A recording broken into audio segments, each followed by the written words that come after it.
Hello friends प्रसाद academy रे आपनको स्वागत जनाऊँची। देखंतु आपण मान पई ए वीडियो रे गोटे इंपोर्टेंट अपडेट होची जोटा कि Odisha subordinate staff selection commission रो रिक्रुटमेंट को नेकी। तो आपण मान पई पुनी Odisha subordinate staff selection commission तरफ गोटे बड़ नियुक्ति आसा पे जाउची। तो मोट पदवी देखिया गले 22 1223 टी रही।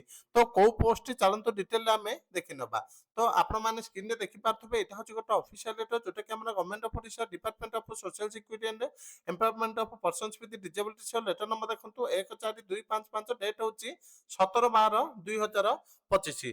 तो लेटरटा आम क्या पाखु देखो फ्रम है Tapan Kumar Dal under secretary to government to देखो commissioner cum secretary to government health and family welfare department. Subject है filling of base level post of nursing officer under CDM and PHO. तो आपण मान ओ त्रिपल एससी तरफ nursing officer रो recruitment आसिया जाउची। तो मोट पदवी मु आपण मान ऑलरेडी कहि देछि जोटा कि 1223 टी रही।